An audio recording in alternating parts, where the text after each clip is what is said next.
If you've been around since the channel's inception, you'd know that one of my very first videos was on the AMAX. Despite only being my second video on the channel, this was somehow one of my better performing videos even till this day, to the point that I was known as the quote-unquote AMAX guy for a good while. The only explanation I have for this is that it has a free legendary skin, so I'm going to try to recreate that success with the KN-44 since it is getting a free legendary next ranked reset. So because of this, combined with the fact that this is arguably one of the most underrated assault rifles in the game, I figured that this is the perfect time to talk about it, especially because the KN-44 is the ultimate long-range assault rifle. Here's why.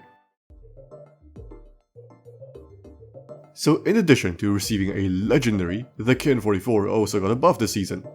Its lower arm multipliers have been improved, going from 1.15x to 1.2x.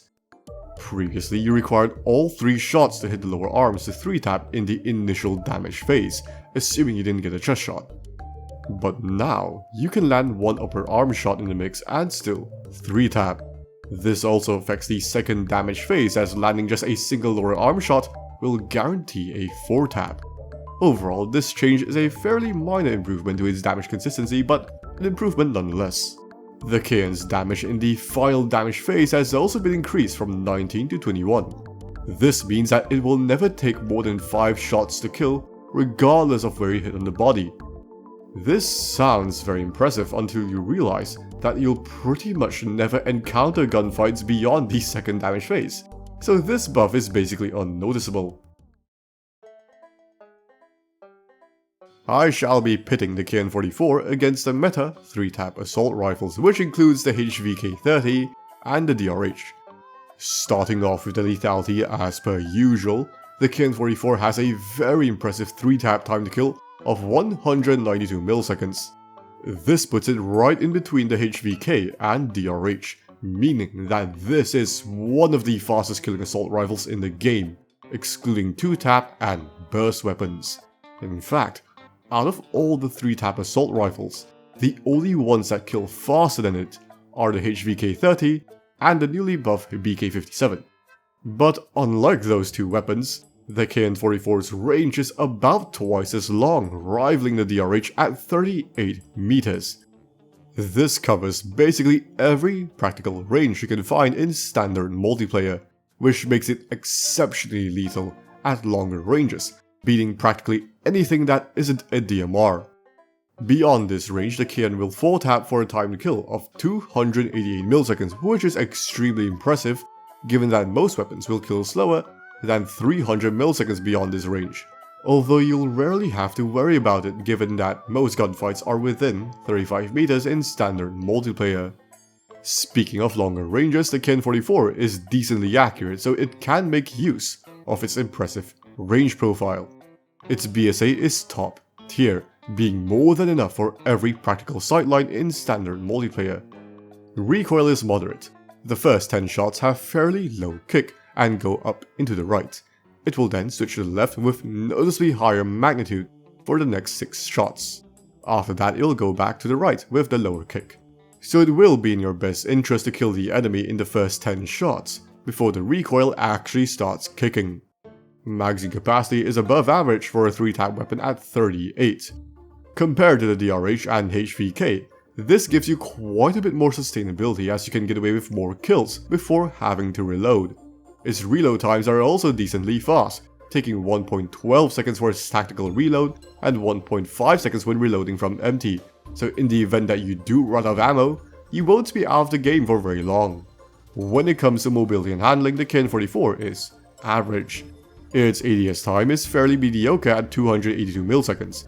Given that this is a weapon that is geared towards mid to longer ranges, this is still quite manageable.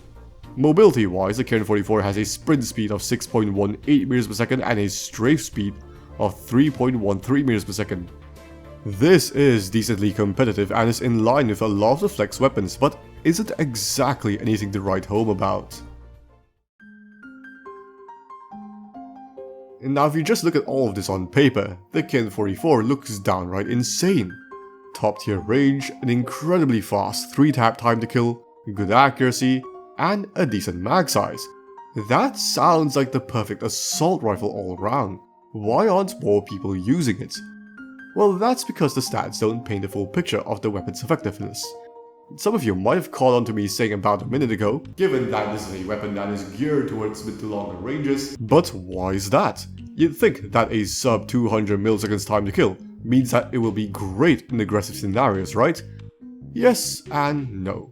While its potential time to kill is faster than a DRH while having twice the range of the HVK, it's also not nearly as consistent as both of these weapons. In the initial damage phase, the HVK can secure a 3-tap by landing all 3 shots above the legs, while the DRH can guarantee it with just a single upper body shot.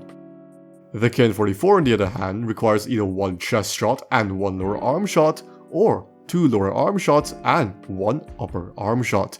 This isn't exactly inconsistent, but compared to the other 2 weapons, you will be getting a lot more 4-taps in comparison, since the margin for error is way harsher, as you basically can't hit the stomach.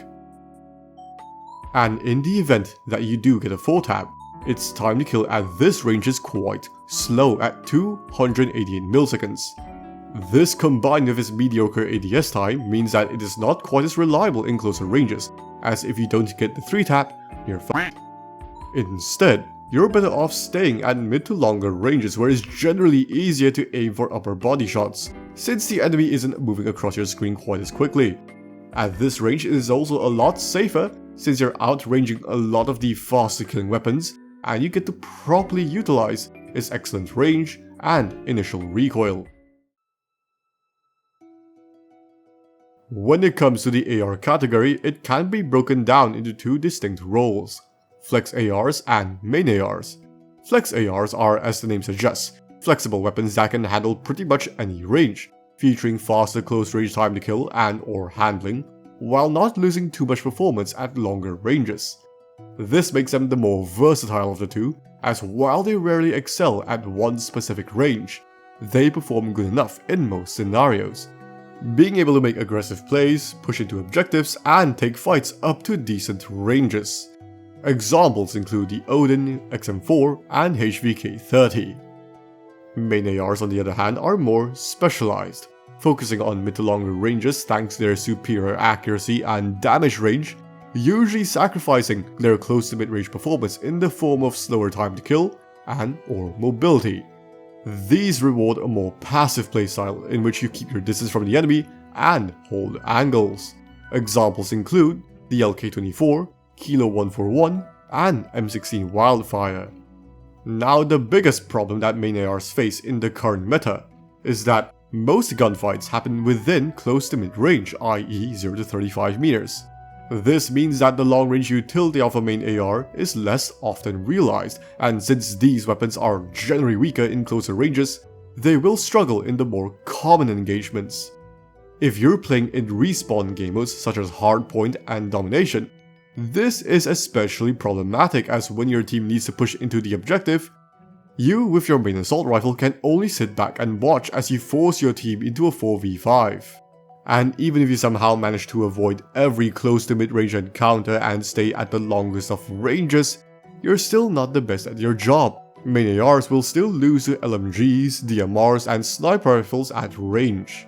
Yes, you do handle faster than these weapons, but if you're playing passively, that isn't very relevant. Not to mention that we have flex ARs in the current meta that can handle longer ranges just fine. This is why you never really see any main ARs in the current meta. At the moment, the pacing favors flex ARs and aggressive weapons a lot more, resulting in a very hostile environment for main ARs. But this is where the KN-44 shines. It still has the accuracy and range to perform its duties as a main AR, however, its 3-tap potential results in some incredibly fast time to kill, meaning that it can fight back against SMGs and flex ARs in closer ranges. This allows for a much greater degree of flexibility that most main ARs simply can't provide. You're not completely defenseless in aggressive scenarios, and you can even keep up with your faster teammates if so required in objective game modes, as you can simply roll for a 3-tap. Hey DM, do I get a 3-tap? Can you make an attack roll for me real quick? Okay. You're not gonna believe this. Now, obviously, this needs to be balanced, a foreign concept to most of you, I know, so its 3-tap potential isn't quite as consistent compared to the flex alternatives, encouraging you to keep your distance. Otherwise, it would just be a faster killing DRH with a larger mag. When it comes to building the KN-44, we have 2 ways to go about it. The first build is the one that I've been using for the comparisons in this video, and emphasizes on the weapon's hybrid nature, improving its range while retaining enough mobility and handling to keep up with the flex assault rifles. Start with the monolithic suppressor and OWC ranger to extend its 3-tap range, no stock for mobility and handling, granular grip tape to improve its BSA, and the 38-round fast mag for the increased magazine capacity and faster reloads. If 38 rounds is not enough for you, you can use the 44-round extended mag, which will give you an even larger magazine capacity, but your reload time will be quite a bit slower. If you want to fully commit to the main AR playstyle, replace the no stock with the MIP strike stock. With this build, your recoil is quite a bit lower, and you get less hit flinch at the cost of noticeably slower mobility and handling, so you will want to stay out of aggressive encounters. And since your BSA is so good with the strike stock, you can actually drop the grip tape and use the slot for either sleight of hand to improve the reload speed or the RTC laser 1mW to partially compensate for the slower ADS time. And that covers everything there is to know about the KN-44. Now, this gun isn't exactly a top tier option since the meta isn't particularly friendly to main ARs, but if you're looking for a long-range assault rifle that doesn't immediately implode in closer ranges, this is easily one of, if not the best option. But that's just my experience from using the weapon, so what do you guys think about the KN-44? Do you agree that the KN-44 is the best long-range AR in the current meta, or do you have any other weapon in mind? Be sure to let me know in the comments. And if you found the video helpful, please feel free to leave a like and subscribe. But until then, I'll be seeing you in the next one. Bye bye.